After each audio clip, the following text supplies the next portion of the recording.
في الليل وبعد منتصف الوحدة ها أنا أنزف. آن الأوان يا حياتي، يا عمري، يا جوهرتي في كل حالاتي. آن الأوان لأفقد سيطرة على مجانيني،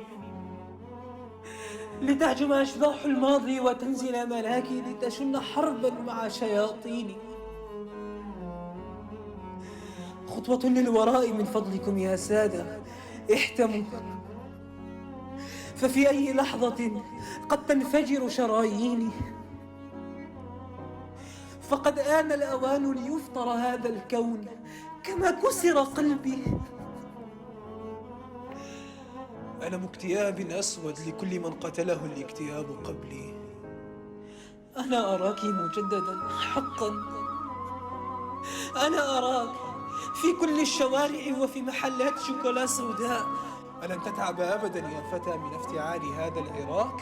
حياتي، هذا غير منطقي أبدا، فحتى حينما أتجاهل الأرض أرى ملامحك في السماء. لم أعد أفرق إن كنت تبكي أم تضحك، في كلتا الحالتين امسح دمعك. وبعد سننتهي هنا بلا سابق أوان، ولكن وقلبي يا قمري اهدأ، أنا معك، ألا ترى لا ينقصنا شيء غيرها. من قال أن الأوان حان للفراق، لا أقدر أن أنسى وأتناسى، وها أنا أراها في كل مكان في الواقع وتأتي إلي في الأحلام. لا زلت أرانا أنا وهي نعاتب بعضنا ونضحك بعدها وكأن شيئا من الحزن ما كان. لا أزال أتخيل أنه كابوس آلمني وفطر قلبي، كابوس أنتظر أن أصحو منه وأذهب أستأمن بها وعندها وأخبرها وأشكي لها عنها. لا أزال أرانا في كل زاوية مررنا بها وفي كل حديث ها أنا أسمع صوتها، وفي داخلي ترسم بسمتها، ولا تغادرني أبدا ذكرياتنا. لا يقبل قلبي فراقا ولا يستوعب عقلي كلاما. أنا المشتاق لها في ليلي وفي صبحي كم أتمنى ملقاها. من يقول شيئا كهذا تبا لك، ألم تمتك؟ افتح عيناك إنها تستنزفك. أتظنها أنت؟ أتظنها كأي أنثى سابقة غاطسة في الطين؟ لكنك ترافقينه لكل مكان منذ الأبد. أنت سر لا يجرؤ أن يخبر أحدا عنه.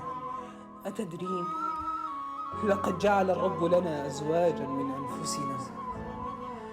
ما أصعب قدري حين أشرح للرجال أن هذه الأنفس هي إناث بداخلنا.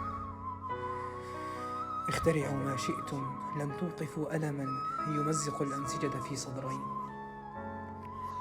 ومضيت وكأنما أعجبك الفراق، وتركت الذي كان بيننا للنار والاحتراق.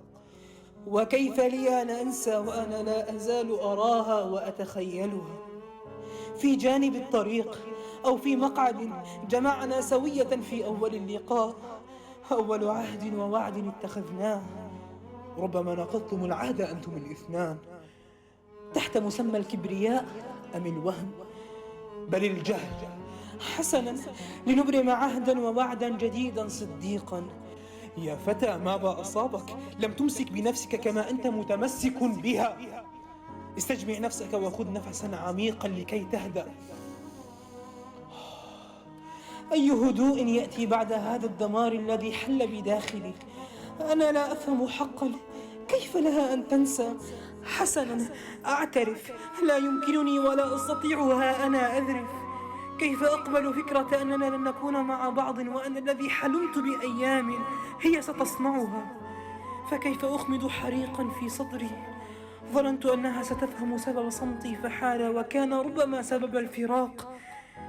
وكيف يمكنني الانتظار؟ لم ترى حالتي وكيف أصارع أيامي وحدك. لا أستطيع أبدا أن أنسى ولن تنسى أيامنا. أتذكر كل شيء، أول ليلة ماطرة كانت معي، أول جلسة كانت معنا ونحن بقربنا، كيف لي أن أنسى وأنا أراها في كل مكان، أعلى الدرج وفي الصباح عند الحافلة، في الأغاني التي أحببناها سوية. كيف لي أن أنسى وأنا الذي أخبرتها عن سري وأسباب حزني؟ آذتك بهم أيها الأحمق ألا ترى؟ وهل كانت علاقة كهذه تمحى بسبب خطأ ارتكبته عن حماقة؟ فكر.